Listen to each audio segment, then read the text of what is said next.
Hello everyone, welcome to DR genius academy.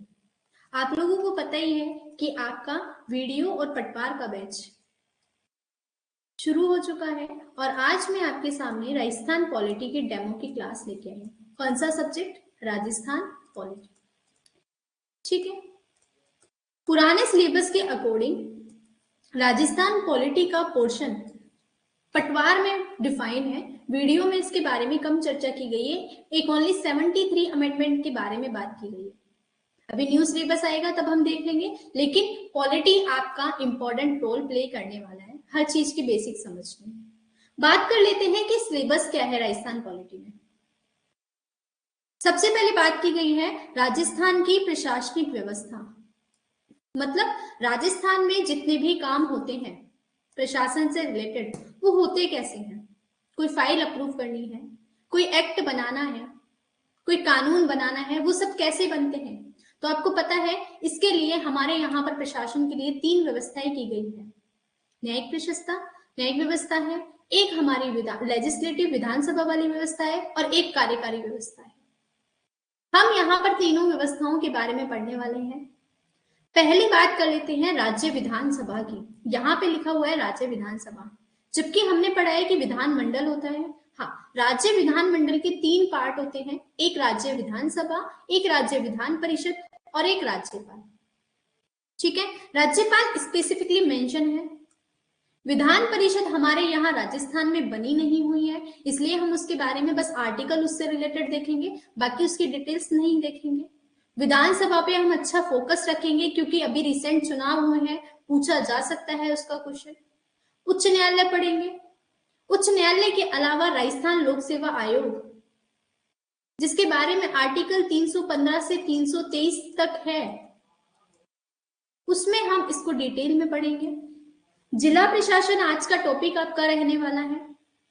Human rights, आपको पता है मानवाधिकार संरक्षण अधिनियम आया था 1993 में। कब आया? 1993 में। उसमें 2 तरह के आयोग की स्थापना की बात की गई थी, एक राष्ट्रीय मानवाधिकार आयोग, एक राज्य मानवाधिकार आयोग। हमें यहाँ पे राज्य मानवाधिकार आयोग पढ़ना है। एक प्रकार की विधिक संस्था है, कैसे होती है, विधिक संस्था क्या होती है, संवैधानिक संस्था क्या होती है, ये सब हम पढ़ने वाले हैं। अब मुझे बताओ कि जब विधानसभा होती है तो वहां पर इलेक्शन होते हैं कि पार्षद का चुनाव हो गए, जिला परिषद पर होते हैं तो पार्षद के चुनाव हो गए, विधानसभा में मंत्रियों के, विधायकों के चुनाव हो गए। करवाता कौन है? कोई संस्था तो चाहिए ना, तो वो करवाती है जिला निर्वाचन आयोग। जिला निर्वाचन आयोग, जिसे भाग 9 और 9 में इसके लिए प्रावधान किए गए हैं। अब भाग 9 और 9 क्या है ये भी हम पढ़ने वाले हैं। लोकायुक्त, अब जितने भी अधिकारी काम कर रहे हैं ये सब किसी तरह के भ्रष्टाचार में लिप्त तो नहीं है, या इनके द्वारा अपने जो अधिकार है उनका मिसयूज तो नहीं किया जा रहा। उन पर नजर रखने के लिए एक तरह की संस्था बनाई गई है, लोकायुक्त। लोकपाल और लोकायुक्त दोनों बनाई गई थी। लोकपाल काम करते हैं किस लेवल पर? अपने सेंटर लेवल पर, और लोकायुक्त काम करते हैं राज्य लेवल पर। Point clear? सबसे पहले लोकपाल जैसी संस्था स्वीडन ने बनाई थी।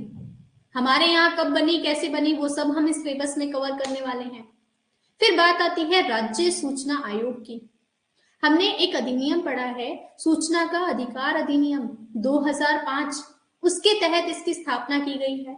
अब इसमें कौन मेंबर होते हैं, कैसे नियुक्ति होती है, क्या काम करता है, वो सब हम कवर करने वाले हैं। और लोक नीति, हमें पता है कि संविधान में राज्य के लिए उद्देश्य डिसाइन किए गए हैं कि आप कल्याणकारी राज्य की स्थापना करेंगे, तो उसकी स्थापना करने के लिए सरकार कुछ नीतियां बनाती है।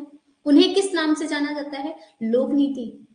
उन लोक नीतियां कितने प्रकार की होती है, कौन बनाने में मदद करता है, ये सब हम कवर करने वाले हैं। आज का हमारा टॉपिक है जिला प्रशासन। क्या टॉपिक कवर करने वाले हैं? जिला प्रशासन।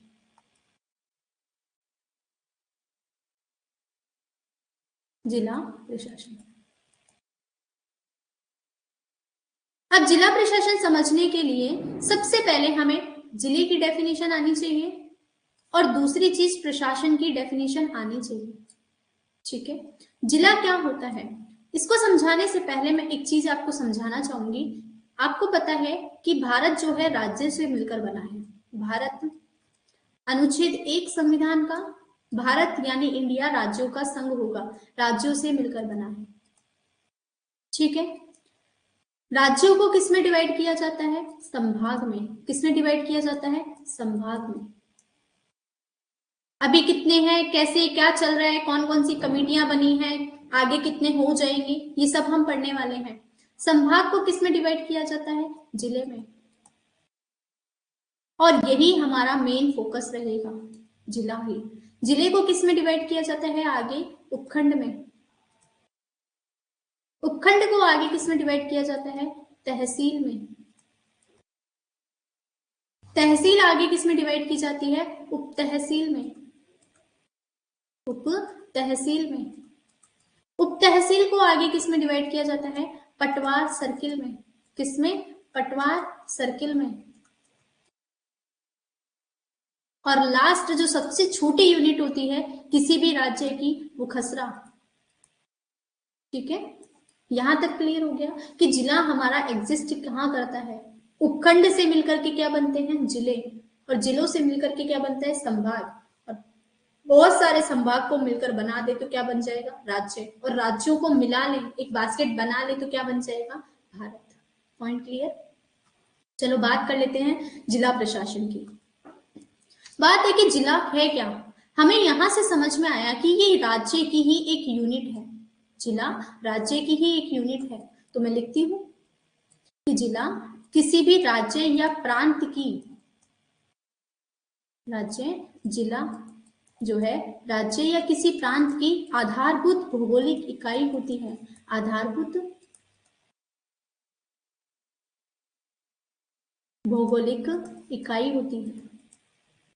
बात आती है क्या बस इतना ही आधारभूत इकाई से काम चल जाएगा या कुछ और भी? हाँ, इसमें इसका क्षेत्रफल जो होता है वो भी बताया हुआ है क्राइटेरिया कि 4000 वर्ग मील होना चाहिए। क्षेत्रफल कितना? 4000 वर्ग मील होना चाहिए। Point clear? ठीक है, दूसरी बात इनकी जो जनसंख्या है, वो 10 लाख होनी चाहिए। कितनी? 10 लाख होनी चाहिए। और तीसरी बात, आपने देखा होगा कि हम जब जयपुर तक जाते हैं, ठीक है, राजधानी है, एक तरह से राज्य मान सकते हैं कि वो हमारा थीम है, लेकिन बीच में आपने देखा होगा कि ये जो जिला है वो गांव और पूरे राज्य के बीच में कड़ी का काम करता है। राज्य की चीजें गांव तक पहुंचाना और गांव की कोई शिकायत है, कोई प्रॉब्लम है, समस्या है, उसको राज्य स्तर तक पहुंचाना, उसके रूप में काम करता है। अच्छा, फिर प्रशासन की डेफिनेशन क्या है? प्रशासन होता है आपका मानवीय और भौतिक संसाधन द्वारा,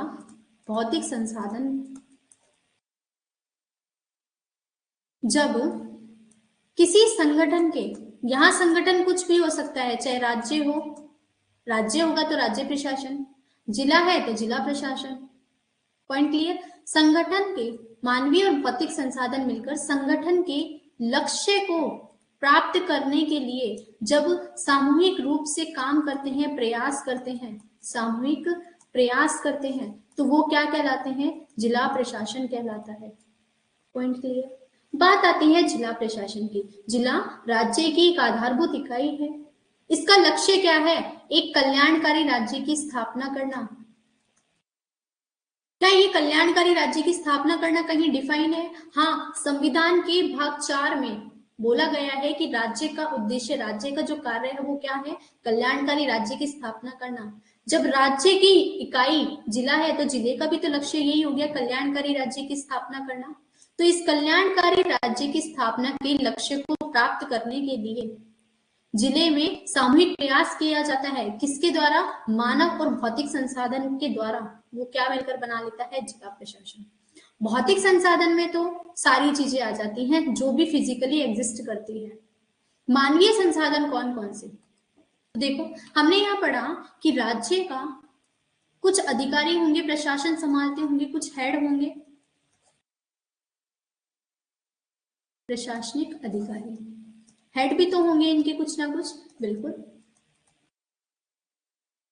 राज्य का हेड होता है मुख्य सचिव, मुख्य सचिव। प्रशासनिक अधिकारी, मैं राजनीतिक प्रमुख की बात नहीं कर रही हूं, मैं प्रशासनिक अधिकारियों की बात कर रही हूं, क्योंकि हम प्रशासन की बात कर रहे हैं। दूसरे स्तर पर पढ़ते हैं संभागीय आयुक्त। संभाग स्तर पर जो हेड होते हैं वो कौन होते हैं? संभागीय आयुक्त, डीसी। ठीक है। जिले पर आपको पता है हेड कौन होता है? जिला कलेक्टर।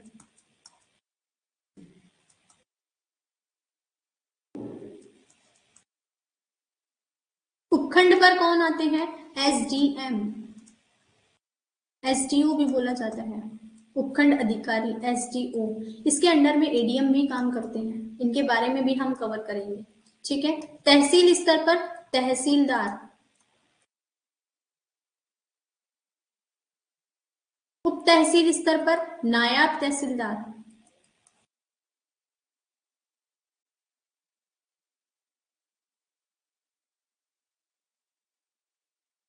ठीक है। पटवार सर्किल पर आपके भू अभिलेख निरीक्षक, भू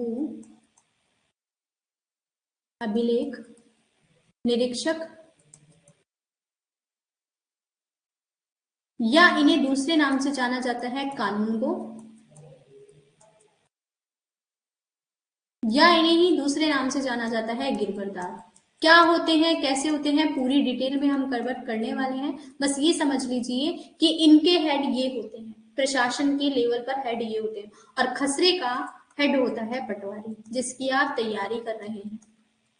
आपको समझ में आया कि आपका जिला कहाँ एग्जिस्ट करता है, किससे मिलकर के बनता है, और आप जिसकी तैयारी कर रहे हैं वो कहाँ एग्जिस्ट करता है। आप जब जाएंगे तो किसके हेड होंगे। पॉइंट क्लियर यहाँ तक?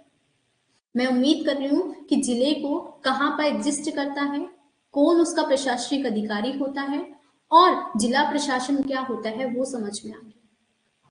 Point clear? अभी जो वर्तमान में हमारा संविधान है, कॉन्स्टिट्यूशन है,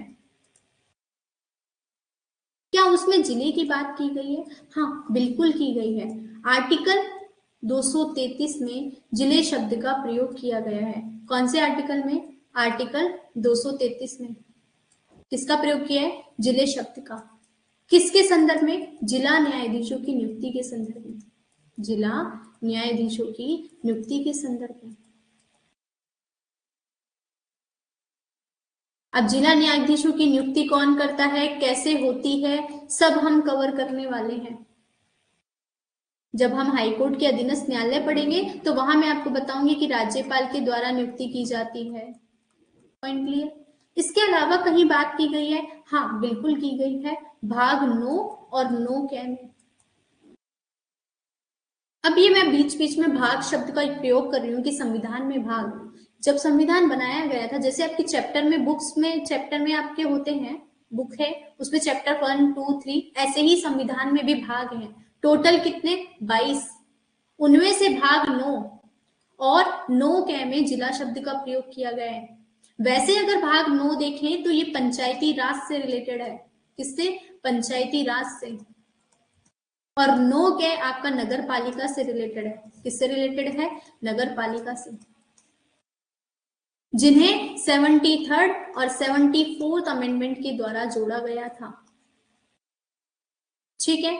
कैसे है, क्या है, क्या डिटेल्स है, ये पंचायती राज संस्था जब हम कवर करेंगे तब पढ़ेंगे। यहां तक समझ में आ गया?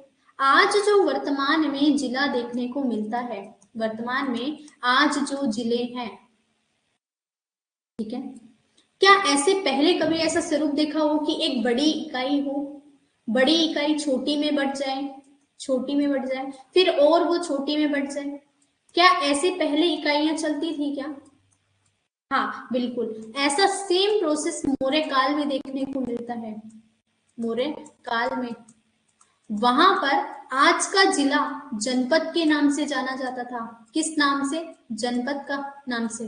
और आज का जिला कलेक्टर, जो कि जिले का प्रमुख होता है, उसे नाम से जाना जाता था राजू का।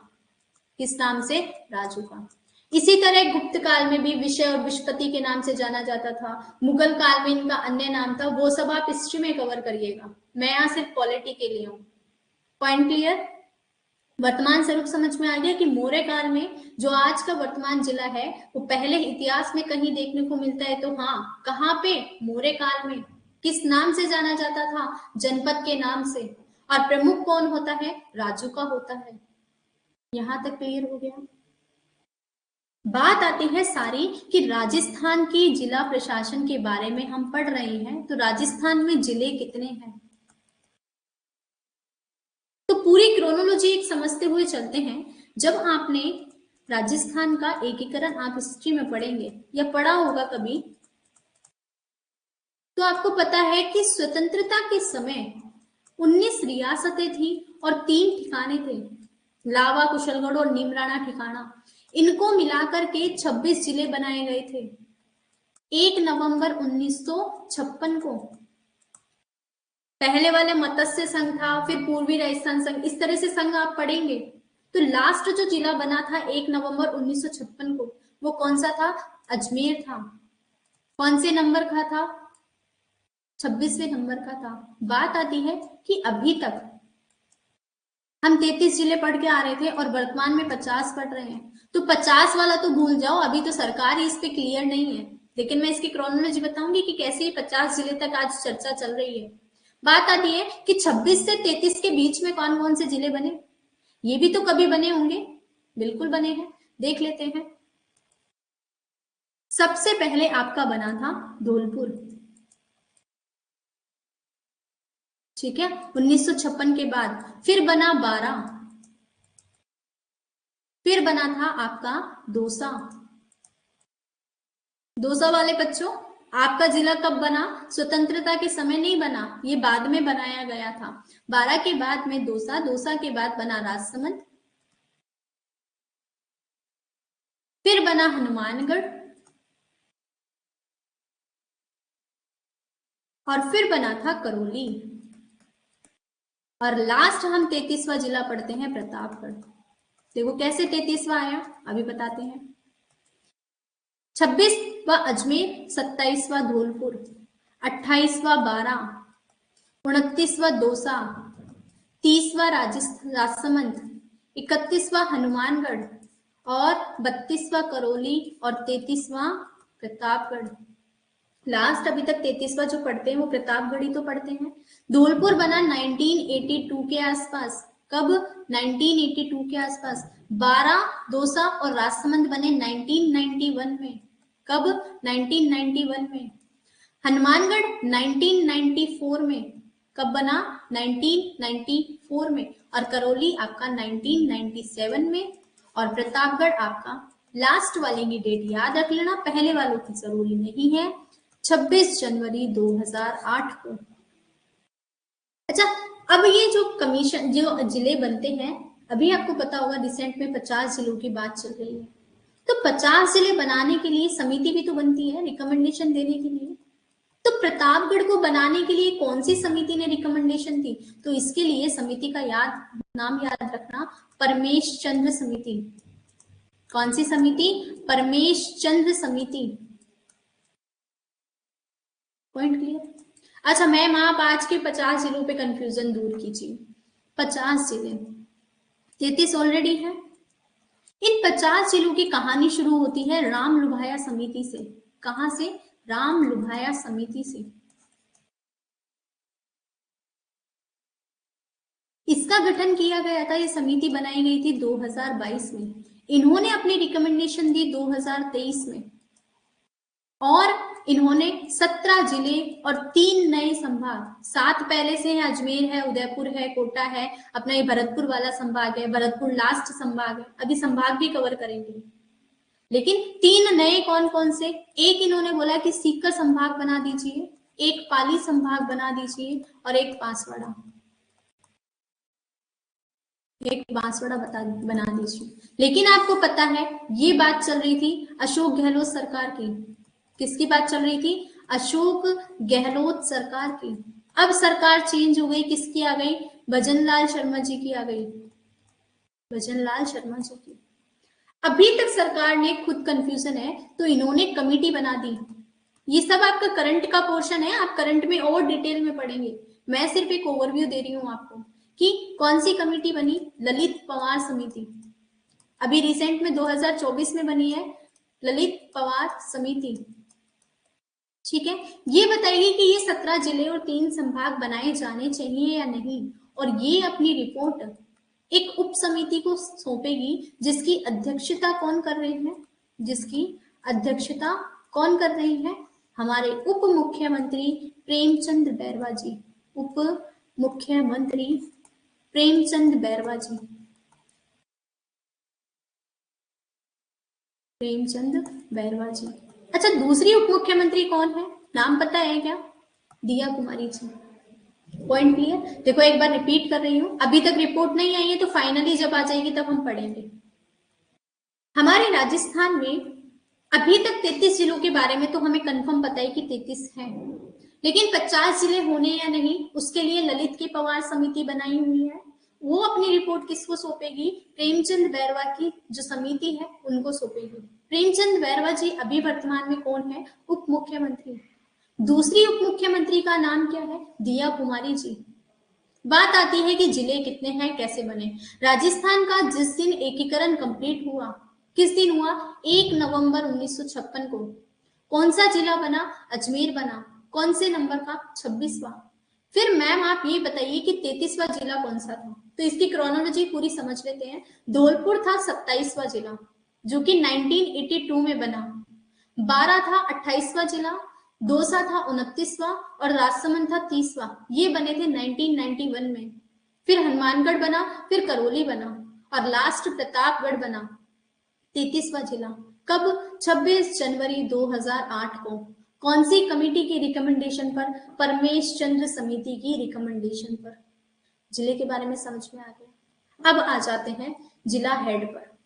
किस पर आ जाते हैं? जिला हेड पर। क्योंकि हम जिले की पूरी क्रोनोलॉजी समझ चुकी हैं। जिला कलेक्टर। आपके माइंड में बहुत सारे क्वेश्चंस आते होंगे। सब लोगों को इस पद से बहुत प्यार होता है, बहुत पावरफुल है।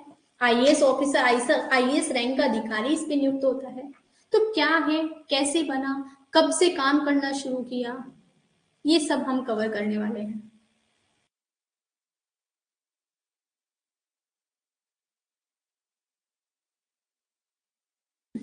देखो भाई, सबसे पहले 1772 में, कब मैं बात कर रही हूं? स्वतंत्रता से पहले की। 1772 1772 में वॉरेन हेस्टिंग गवर्नर जनरल थे। वॉरेन हेस्टिंग्स, इन्होंने क्या किया? जिला कलेक्टर पद का सृजन किया। जिला कलेक्टर पद का सृजन किया। ठीक है, फिर 1773 में क्या रीजंस थे, क्यों खत्म किया गया, ये हिस्ट्री में कवर करना। ये पद खत्म कर दिया गया। ये पद क्या किया गया? खत्म कर दिया गया। Point clear? फिर इसको वापस बनाया गया 1776 में। कब बनाया गया इसको वापस? 1776 में।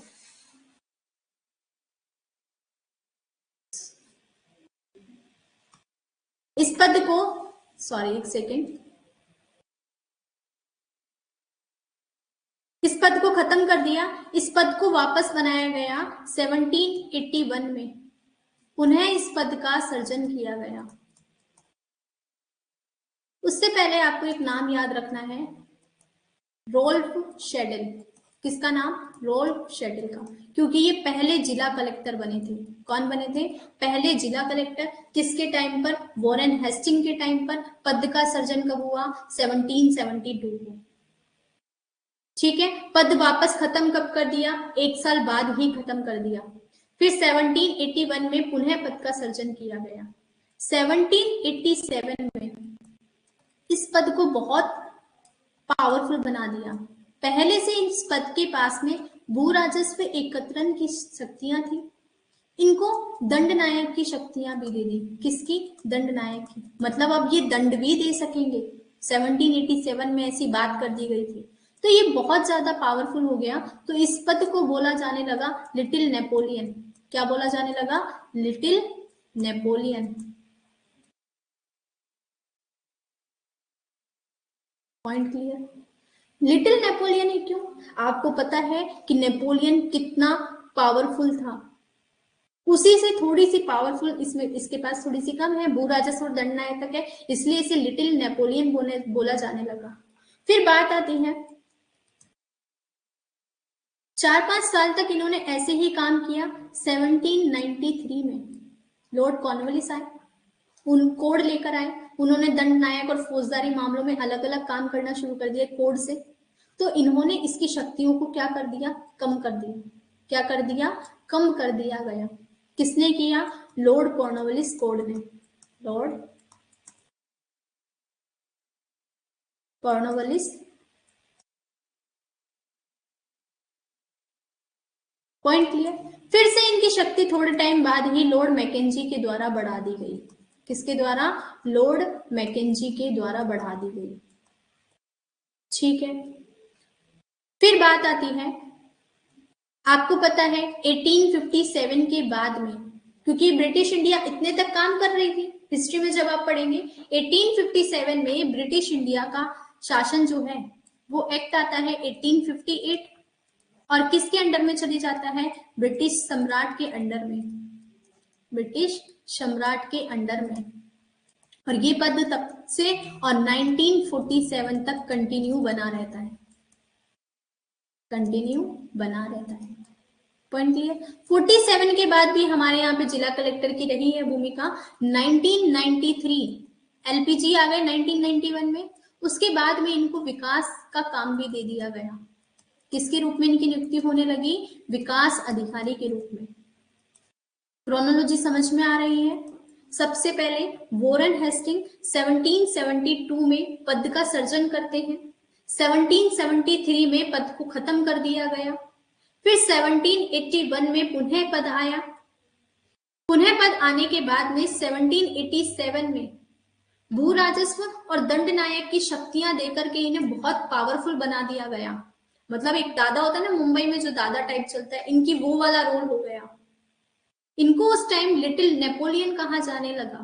फिर 1793 में कॉर्नवालिस गवर्नर जनरल बनकर आए, उन्होंने इनकी शक्तियां कम की, लेकिन फिर से मैकेंजी के द्वारा बढ़ा दी गई। 1857 की रिवोल्ट के बाद में एक्ट आता है 1858 का, और उसमें जो ब्रिटिश शासन है वो पूरा किसके पास चले गया? ब्रिटिश सम्राट के हाथों में चले गया। तब से ये पद कंटिन्यू बना रहा स्वतंत्रता का, और स्वतंत्रता के बाद भी बना रहा। इनका रोल फिर धीरे धीरे चेंज होने लगा। जैसे जैसे टाइम बीतता गया, सरकार अपने लक्ष्य डिफाइन करने लगी, इनको विकास अधिकारी के रूप में भी नियुक्त किया जाने लगा। और 2009 में अशोक गहलोत सरकार के समय ही, 2009 में अशोक गहलोत सरकार के समय गवर्नर थे शैलेंद्र कुमार सिंह। दोनों पॉइंट याद रखना, किसी दिन आपके पटवार वाले पेपर का जो बनाएगा उसका दिमाग फिरा, पूछ लेगा आरपीएस से। अशोक गहलोत के समय शैलेंद्र कुमार सिंह गवर्नर थे। इन्होंने बोल दिया कि आरएएस भी प्रमोट होके आईएएस बन सकता है। दैट मीन्स हमें ये समझ में आ गया कि जिला अधिकारी आईएएस रैंक का होता है। किस रैंक का? आईएएस रैंक का होता है। पॉइंट समझ में आ गया यहाँ तक सारा? आरएएस प्रमोशन से आईएएस बन सकते हैं। कब बने? 2009 में। आरएएस 2021 का क्वेश्चन है, अभी हम क्वेश्चंस भी कवर करेंगे। उस टाइम पे मुख्यमंत्री कौन थे? अशोक गहलोत। और राज्यपाल कौन थे? Shailendra Kumar Singh. Point clear? Chronology समझ में आ गई? क्रोनोलॉजी के बाद में अगर मैं बात करूं जिला कलेक्टर की कंटिन्यू,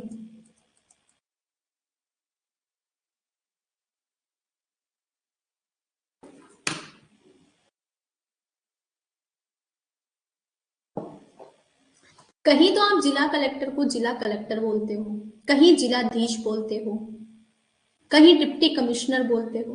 क्या है ये? क्या एक ही पद है या अलग अलग है? इन सब के क्वेश्चंस देख लेते हैं। इनको पंजाब, हरियाणा, कर्नाटका और अपने पंजाब, हरियाणा, कर्नाटका, असम एंड जम्मू कश्मीर में, जम्मू कश्मीर, इन्हें जाना जाता है डिप्टी कमिश्नर उपायुक्त के नाम से। किस नाम से? डिप्टी कमिश्नर उपायुक्त के नाम से। ब्रैकेट में लिखते हूं उपायुक्त, मतलब जिला कलेक्टर ही उपायुक्त के रूप में काम करता है, बस नाम थोड़ा सा वहां पे अलग नाम से बोला जाता है। हमारे यूपी और वेस्ट बंगाल में, यूपी और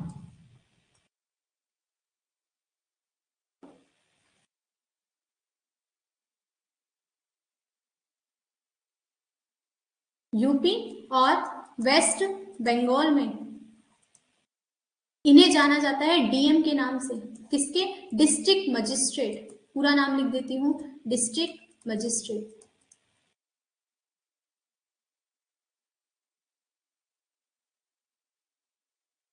पॉइंट क्लियर? मैम राजस्थान की बात करते हैं। राजस्थान में जिला कलेक्टर को किस नाम से जाना जाता है? तो इनको जाना जाता है राजस्थान में जिला कलेक्टर के नाम से ही। आए दिन चर्चा चलती रहती है, बाड़मेर की जिला कलेक्टर टीना ढाबी चलती रहती है ना, तो वही जिला कलेक्टर के नाम से हमारे यहाँ पे जाना जाता है, या फिर इन्हें जाना जाता है जिला दंडाधिकारी के नाम से।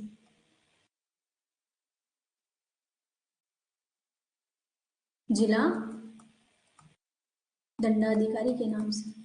नाम समझ में आ गए? मतलब पोस्ट एक, नाम अनेक। जैसे आपका घर पे नाम कुछ और है, स्कूल में आपका नाम कुछ और है, आपके यार दोस्त आपको कुछ और बुलाते हैं, वही वाला जिला कलेक्टर के सामने। ठीक है, ऑफिशियली इनके नाम चेंज हो जाते हैं लेकिन काम वही रहते हैं। अच्छा, ये जिला कलेक्टर के रूप में काम कैसे करते हैं? जिला कलेक्टर के रूप में क्या काम है इनका? इनका जिला कलेक्टर के रूप में काम है भू राजस्व का एकत्रण करना। जब ये भू राजस्व का एकत्रण करते हैं तो इन्हें जिला कलेक्टर या जिला दंडाधिकारी के नाम से जाना जाता है।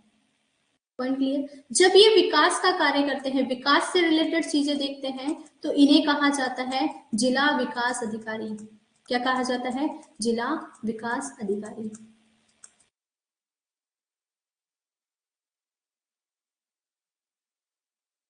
Point clear? चूंकि ये जो जिला कलेक्टर होते हैं इनके कार्य बहुत सारे हैं।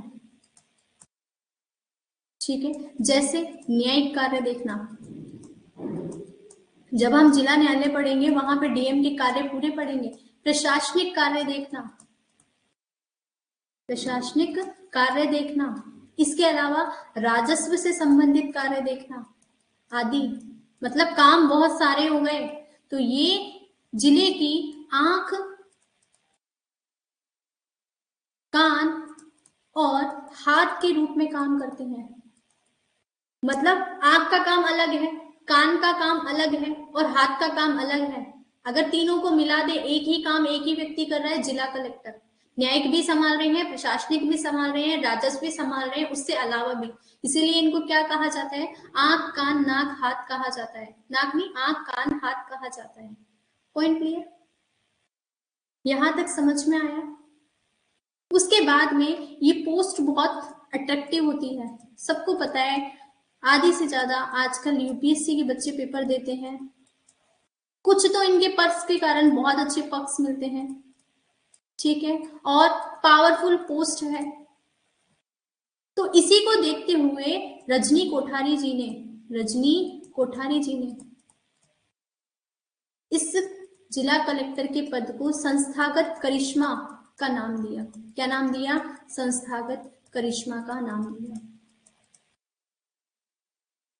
पॉइंट क्लियर हो गया? यहां तक समझ में आया?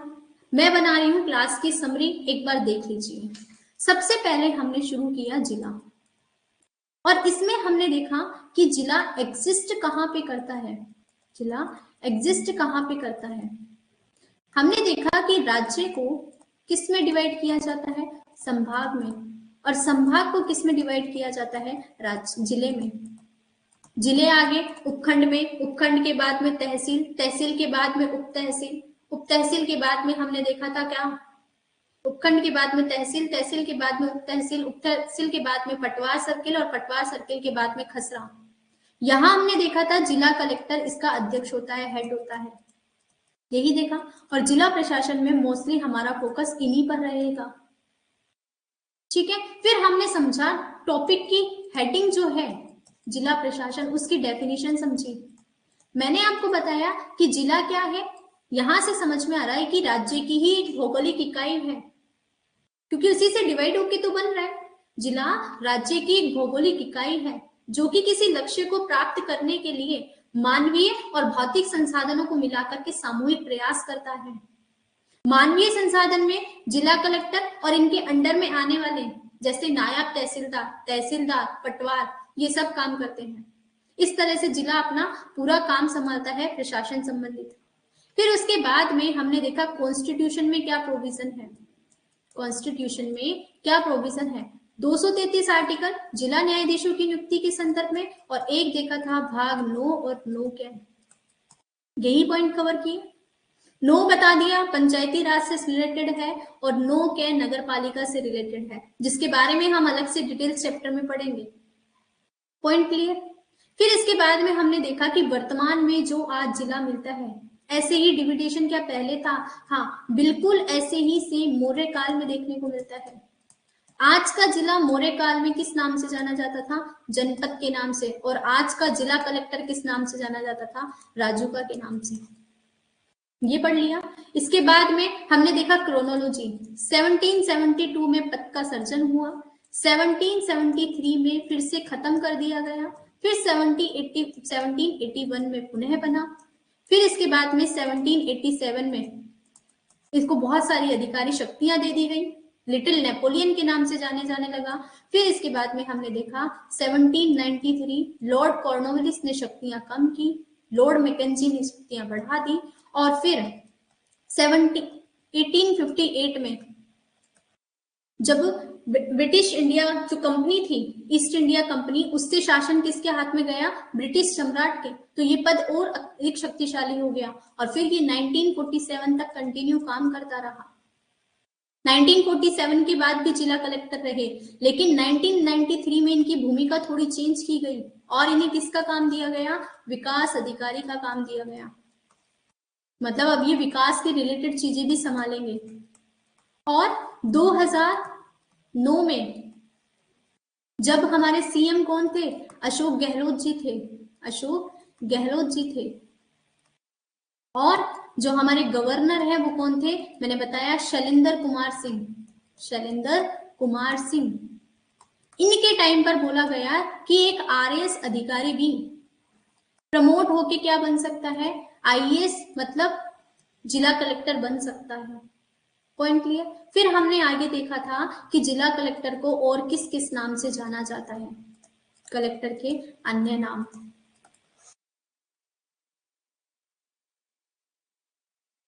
और इसको देखने के बाद में हमने देख लिया कि रजनी कोठारी जी ने इसे किसकी संज्ञा दी है? संस्थागत करिश्मा की संज्ञा दी है।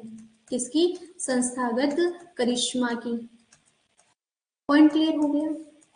मैं क्लास आज यही, मतलब टॉपिक हम आगे नहीं पढ़ेंगे, क्वेश्चंस हम करेंगे। आज जो पढ़ा है उससे रिलेटेड PYQs कि पटवारी में आए हैं क्या क्वेश्चंस इससे रिलेटेड, या फिर RS में कोई क्वेश्चन आया है, CET में कोई क्वेश्चन आया है, वो सब क्वेश्चंस हम कवर करेंगे। Point clear. 2 मिनट का मुझे टाइम दीजिए, बस मैं PPT अपलोड। चलिए हम अपने क्वेश्चंस देखते हैं कि PYQs में क्या रिलेटेड क्वेश्चंस आए हैं। जो आज हमने पढ़ा है, समरी जो हमारी है, उससे क्वेश्चंस आए हैं। तो सबसे पहला क्वेश्चन मैं बोल दूंगी, समझ लीजिए कैसे करना है।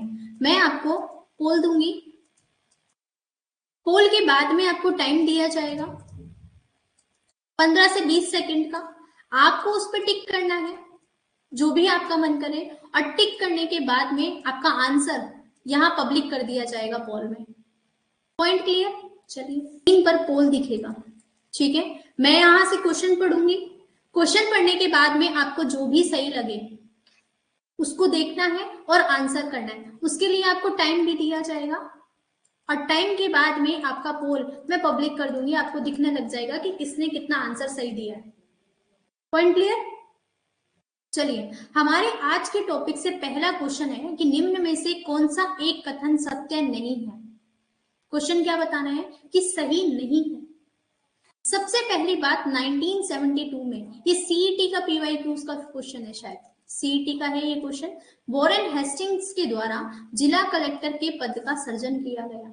क्या ये बात सही है या नहीं है? 1972 में मैंने आपको बताया कि वॉरेन हेस्टिंग ने जिला कलेक्टर का पद का सृजन किया। जिले में जिला कलेक्टर मुख्य प्रोटोकॉल अधिकारी होता है, सारे काम सारे प्रोटोकॉल्स को ये देखता है। Point clear. अनुच्छेद 223 में जिला न्यायाधीश शब्द का प्रयोग किया गया है, ये भी मैंने आपको बताया है। और एक व्यक्ति का नाम लिया है, रैमजे मैकडोनाल्ड। इन्होंने कलेक्टर को संस्थागत करिश्मा की संज्ञा दी। क्या ये बात सही है? नहीं, गलत है, क्योंकि ये किसने दी थी? रजनी कोठारी जी ने दी थी। तो यहां से हमें समझ में आ गया कि ये क्वेश्चन हमारा द आंसर इसमें सही आएगा। Point clear. निम्न में से कौन सा कथन सत्य नहीं है? हमें पता है कि रजनी कोठारी जी ने संस्थागत करिश्मा की संज्ञा दी थी, रैमजे मैकडोनाल्ड ने नहीं। नेक्स्ट क्वेश्चन पे चलते हैं। राजस्थान प्रशासनिक सेवा अधिकारियों को, मतलब आरएएस ऑफिसर्स, आरएएस ऑफिसर्स सीधे कलेक्टर के पद पर जा सकते हैं, प्रमोट किया जा सकता है, ऐसी व्यवस्था कब से की गई? आपको अगर ध्यान हो क्लास में तो मैंने सीएम भी बताए कौन थे और गवर्नर कौन थे उस टाइम पे, वो भी बताया था। तो कब से की गई? 2009 से की गई। आंसर क्या आएगा? से आएगा। नेक्स्ट क्वेश्चन पे चलते हैं। राज्य प्रशासन में जिलाधीश का प्रथम उच्च अधिकारी होता है, मतलब जिलाधीश से जस्ट ऊपर काम कौन करता है? मैंने आपको बताया इसे जिला कलेक्टर भी कहा जाता है। तो जिला कलेक्टर से जस्ट ऊपर काम कौन करता है? कौन करता है बता दीजिए। आपको पता है, संभागीय आयुक्त, क्योंकि जिला संभाग किससे मिलकर बनते हैं? जिले से। तो क्या आ जाएगा? संभागीय आयुक्त आ जाएगा। Point clear. इसके बाद में हमारा क्वेश्चन है, जिला प्रशासन का वर्तमान स्वरूप, मतलब आज जो जैसा जिला प्रशासन हम देखते हैं, ऐसा प्राचीन काल में किस युग में दिखाई देता है? Question number 4। आज जैसे जिले हैं, मैंने आपको याद हो तो जनपद बताया, जनपद में राज्यों का बताया, तो मुझे आंसर दीजिए। मैं पोल चालू कर रही हूँ इस क्वेश्चन का। एबीसीडी में से जो भी आपको सही लगे आप बता दीजिए मुझे। पोल स्टार्ट कर दिया है और मैं टाइम भी आपका एक्टिव कर रही हूँ।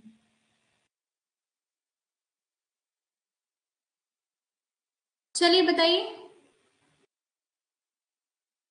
आंसर आए हैं सुमेधा के और गौरव के। सुमेधा ने आंसर किया है, मैं पोल पब्लिश कर रही हूँ, देख लीजिए।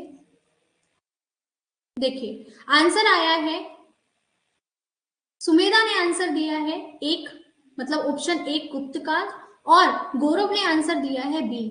सुमेधा ध्यान नहीं दिया था क्या क्लास में? कहाँ ध्यान था? मैंने आपको बताया था कि मौर्य काल में जो जनपद था वो आज का जिला है, और जो आज का जिला कलेक्टर है वो राजूका के नाम से जाना जाता था। ऐसा स्वरूप मौर्य काल में देखने को मिलता है। गुप्त काल में इन्हें विषय और विषयपति कहा जाता था। विषय जिले को और विषयपति अलग थे, लेकिन उस टाइम की प्रशासनिक व्यवस्थाएं अलग थी। Point clear. चलो आगे चलते हैं। इसके बाद में प्रशासनिक दृष्टि से जिले को विभाजित किया जाता है। मैंने आपको बताया सबसे ऊपर होता है राज्य, राज्य के बाद में हमने पढ़ा था संभाग, संभाग के बाद में हमने पढ़े जिले। अब जिले के बाद में कौन आता है वो आपको बताना है। मैं पोल स्टार्ट कर रही हूं, फटाफट से आंसर दीजिएगा, बताइएगा आंसर फटाफट से कि क्या होगा इसका।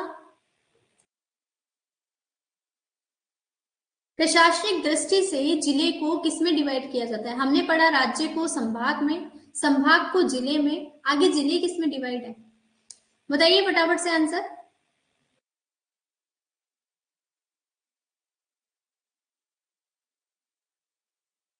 टाइम अप हो जाएगा तब बताएंगे क्या?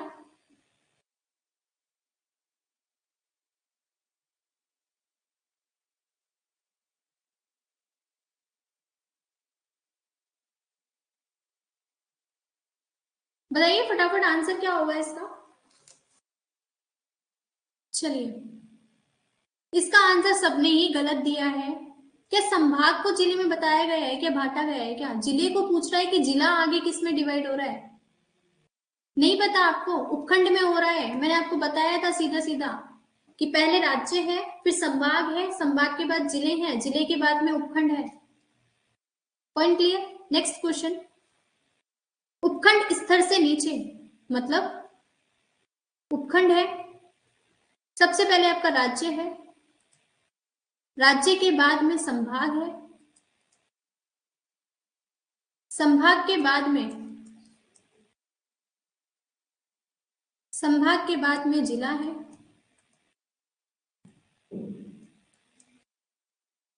जिले को फिर डिवाइड किया गया है उपखंड। तो उपखंड के नीचे क्या आते हैं, ये पूछना चाह रहा है कि उपखंड को आगे किस में डिवाइड किया जाता है। तो इसका आंसर होगा तहसील में, क्योंकि जिला इससे ऊपर की है, संभाग इससे ऊपर के हैं, और उप तहसील तहसील से छोटी है, तभी तो उप लगा हुआ है। Point clear? चलो नेक्स्ट क्वेश्चन, नायब तहसीलदार किसके निर्देशन में काम करते हैं? जैसे आप किसी कंपनी में काम करते हैं तो कंपनी में आपके मैनेजर होते हैं, मैनेजर के अंडर में बहुत सारे एम्प्लॉय काम करते हैं, तो यही पूछ रहा है कि नायब तहसीलदार किसके अंडर में काम करते हैं? बता दो फटाफट से। जिलाधीश, सदर कानून को, उपखंड अधिकारी या तहसीलदार? नाम से समझ में आ रहा है कि जिलाधीश, सदर कानून को और उपखंड अधिकारी तो नहीं है, तहसीलदार आंसर होगा। Point clear? चलो नेक्स्ट क्वेश्चन, सरकार की आंख, कान और बाह मतलब हाथ कौन है? जिसके बारे में हम इतनी देर से डिटेल पढ़ रहे हैं वही तो होंगे, तो कौन होंगे? जिलाधीश होंगे। पॉइंट क्लियर यहां तक? चलिए, ये था आपकी आज की क्लास का सेशन। आप लोगों को अगर पसंद आया होगा तो आप लोग शेयर करिएगा अपनी क्लास को। जिन बच्चों ने एनरोल कर लिया है बहुत अच्छी बात है, जिन्होंने एनरोल नहीं किया है वो जल्दी से एनरोल कर लीजिएगा। क्लास के रिलेटेड अगर कोई भी डाउट है, क्लास से रिलेटेड अगर कोई भी डाउट है तो हम देख लेते हैं, अभी डाउट आ रहा है तो।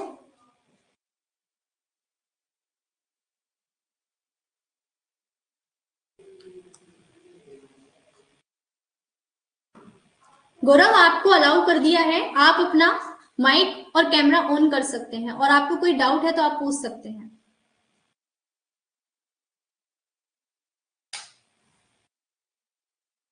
चलिए कोई नहीं, गौरव क्लास से ही एग्जिस्ट कर चुके हैं। तो अब देख लीजिए, आपको जिन बच्चों को एनरोल करना है वो हेल्पलाइन नंबर पे कॉल कर सकते हैं। पीपीटी आज की क्लास की सेक्शन तो आपको टेलीग्राम पे मिल जाएगी, और जो बच्चे एनरोल कर लिए हैं उन्हें कंटेंट बैंक में मिल जाएगी इजीली। कैसे मिलेगी, क्या मिलेगी, मैं सबको एक वीडियो में समझा दूंगी। Point clear? तो कल फिर हम दोबारा अपनी पॉलिटी क्लास के साथ में मिलेंगे, अपना जिला प्रशासन कंप्लीट करेंगे, और फिर हमारा पॉलिटी का सेक्शन जल्दी से कंप्लीट कर देंगे। ठीक है, तो मिलते हैं कल फिर से हमारी क्लास के साथ में। इतने आप लोग पढ़ते रहिए। क्लास पसंद आई हो तो अपने रिव्यूज जरूर दीजिएगा। Thank you, bye bye all of you.